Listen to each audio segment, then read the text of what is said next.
ഈ ഇപ്പോഴത്തെ ഭാരവാഹികളിരിക്കുന്ന ഈ അസോസിയേഷനിൽ എൻ്റെ മുൻ അനുഭവത്തിൻ്റെ പേരിൽ എനിക്ക് ഇവിടെ വരാൻ ഏറ്റവും യോജിച്ച വസ്ത്രവും ഏറ്റവും നല്ല വസ്ത്രവും ഇത് തന്നെയാണെന്ന് എനിക്ക് തോന്നിയതുകൊണ്ടാണ് ഇങ്ങനൊരു വേഷത്തിൽ ഇവിടെ വന്നത്.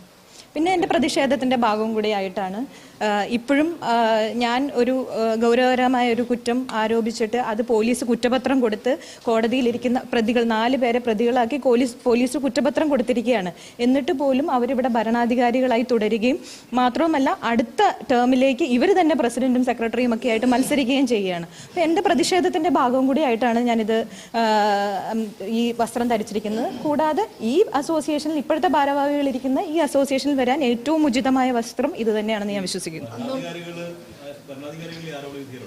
തീർച്ചയായിട്ടും ഉണ്ട്. 1-ാം പ്രതി സാന്ദ്ര തോമസ് പ്രൊഡ്യൂസേഴ്സ് അസോസിയേഷൻ ഭാരവാഹി തെരഞ്ഞെടുപ്പിന് വേണ്ടിയുള്ള നാമനിർദ്ദേശ പത്രിക സമർപ്പിക്കാൻ വന്ന രംഗമാണ് നമ്മൾ ഈ കണ്ടത്.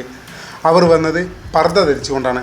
അവർ അതിന് കാരണമായി പറയുന്നത് പ്രൊഡ്യൂസേഴ്സ് അസോസിയേഷനിൽ മുൻകാലങ്ങളിൽ അവർക്കുണ്ടായ ദുരനുഭവത്തിൻ്റെ അടിസ്ഥാനത്തിലാണ് അവർ പ്രതിഷേധമെന്നോണം ഈ പർദ്ദ ധരിച്ചെത്തിയത് എന്നാണ് പറയുന്നത്.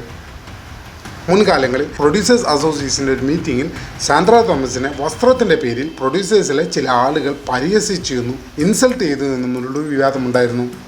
വസ്ത്രത്തിനെ നോക്കി വിലയിരുത്തുന്ന ആളുകളുള്ള ഒരു വേദിയിലേക്ക് ഏറ്റവും ധരിച്ചു വരാൻ സേഫായിട്ടുള്ള വസ്ത്രം പർദ്ദയാണെന്ന് അവർ പറയുന്നു.